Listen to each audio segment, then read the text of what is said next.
Good afternoon. My name is Michael Wiener from the Office of the High Commissioner for Human Rights.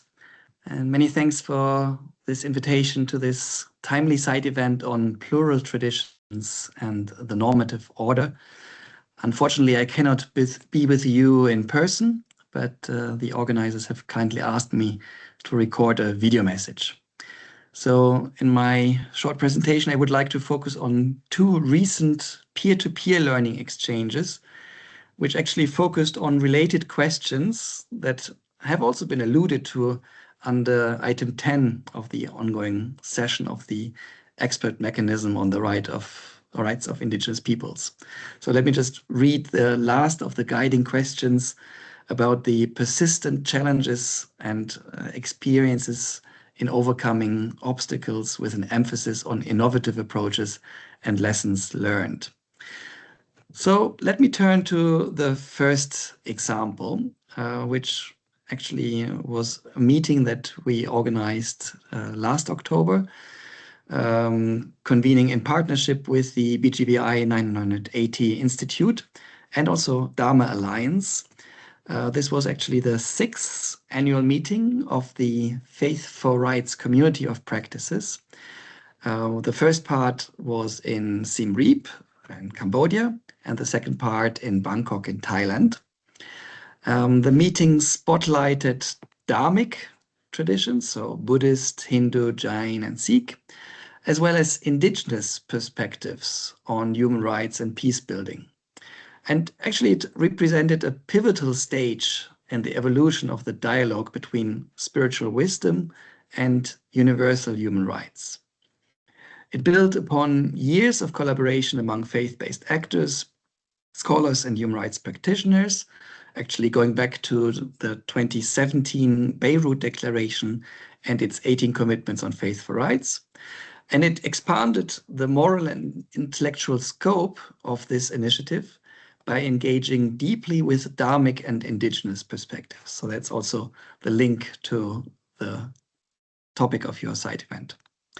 So the discussions in Cambodia and in Thailand revolved around the traditions, Dharmic and indigenous, grounded in millennia of ethical inquiry, could illuminate contemporary approaches to dignity, equality, peace, and social responsibility. We had a host of participants from different backgrounds, and all of them reflected and learned from each other on the need for a renewed moral vocabulary, one that transcends the separation between the inner conviction and outward action, and that reconnects actually human rights with the spiritual and ethical roots from which they originally drew the meaning. Our Faith for Rights meeting asked a simple yet profound question: what does it mean to live the values we claim to uphold? And the response unfolded through a collective exploration of the moral foundations of human rights, the spiritual dimensions of responsibility, and the potential of faith to become a transformative force for justice and compassion in an interconnected world. It was fascinating because actually there was a convergence of moral insight from many traditions. So the Abrahamic religions, Dharmic and indigenous traditions alike, all of them demonstrating that shared human values can manifest through different languages, symbols, and practices. And a recurring insight throughout our sessions was that universality does not imply uniformity. Drawing on Dharmic teachings, the participants proposed a vision of universality as a lived experience. So it's a dynamic, inclusive, and grounded in the recognition that multiple paths can lead to shared truth. This was also expressed in the Sanskrit verse, "Truth is one, the wise speak of it in many ways." And in that sense, universality was seen not as a doctrine, but as a practice of mutual recognition and respect. The participants recalled also that human rights flourish where inner conviction meets just action, and that justice without compassion risks becoming dehumanized and detached. The participants drew connections between the middle way in Buddhism, oneness in Jain and Hindu thought, and reverence for nature in indigenous cosmologies, each reflecting interdependence as the moral architecture of peace. At the end of our annual meeting on Faith for Rights, we actually had reading out the Bangkok Declaration on Dharmic Perspectives on Faith for Rights. And this was publicly announced in the United Nations Conference Center in Bangkok. Participants stressed the importance of continuous inquiry, reflection, and peer-to-peer learning in advancing both human rights and spiritual understanding. They also recognized the diversity of spiritual, ethical, and cultural traditions, including those of Dharmic and indigenous peoples, as a source of insight for promoting dignity, justice, and compassion, as well as for contributing to reconciliation, conflict prevention, and mutual understanding. Let me highlight 4 of the statements also from the Bangkok Declaration. First, the reaffirmation by the participants of the value of ethical responsibility, seeking to balance entitlements with duties, and to encourage justice grounded in empathy, karuna, integrity, dharma, and non-harm, ahimsa. Secondly, the participants resolved to strengthen interfaith dialogue, fostering inclusive spaces for Dharmic, indigenous, minority, and other traditions to engage equitably in conversations about human rights. Third, the participants committed to supporting education for human flourishing, embedding principles of ethics, compassion, and responsibility in curricula, academic partnerships, and initiatives inspired by the Faith for Rights framework. And lastly, they resolved to sustain the community of practices through peer-to-peer learning, joint research, and regular meetings that include Dharmic and indigenous perspectives.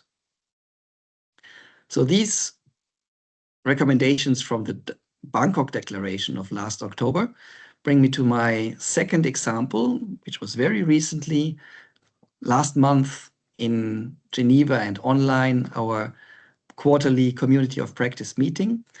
The June 2026 meeting focused on indigenous identity, belonging, and human rights.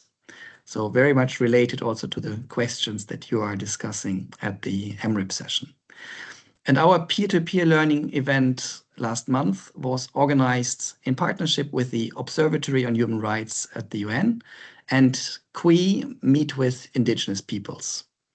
The founding director of the observatory, Dr. Pascal Fournier, and Melanie Vincent, who's a member of the Wendat Nation and founder of this Meet with Indigenous Peoples initiative, they were accompanied by a cohort of students from the University of Ottawa, and then we had also the community of practice on Faith for Rights in person and joining online. And the discussion was fascinating because it featured excerpts from the documentary Who Gets to Belong, which was followed by reflections and a dialogue on the continuing impact of gender discrimination under Canada's Indian Act. Why was it so special? Through storytelling, lived experience, and human rights reflection, including from Indigenous peoples themselves, the participants explored questions of identity, belonging, cultural continuity, intergenerational transmission, relationships to land and community, and the experiences of Indigenous women and families. The dialogue also provided an opportunity to reflect on how Indigenous knowledge systems, cultural traditions, and lived experiences can enrich broader conversations on human rights, dignity, coexistence, and mutual understanding. And just a month before our peer-to-peer learning, the Expert Mechanism on the Rights of Indigenous Peoples also published a technical advisory note to Canada. And in this note, MRIP recommended, and let me just highlight a couple of their concrete findings. First, to implement the relevant recommendations and findings of United Nations treaty bodies, special procedures, mandate holders, including the most recent recommendations from the CEDAW Committee and the Human Rights Committee of 2024 and 2026. Secondly, to ensure that concerns arising under Article 8 of the UN Declaration on the Rights of Indigenous Peoples are addressed as a matter of priority. To address the ongoing impact associated with non-compliance with this Article 8 of the Declaration, by adopting legislative measures as a matter of priority to eliminate the second generation cutoff, the 1985 cutoff, and two-parent rule, and their assimilatory effects from the Indian Act. And then also to take steps to fully realize Articles 9, 22, 44, and 33 of the Declaration, and to ensure that Indigenous peoples and individuals are able to effectively exercise their right to redress by reviewing and repealing legislative provisions that unduly restrict or prevent access to remedies. So with these two examples, I wanted to really share these concrete peer-to-peer learning exchanges that under the umbrella of the Faith for Rights activation, which is also part of the Global Alliance for Human Rights, which was launched last month by the High Commissioner for Human Rights, how this actually can be helpful to contributing to plural traditions and normative order by really grounding these experiences in a diversity and enriching the universality of human rights for everyone. Thank you so much, and all the best for your side event.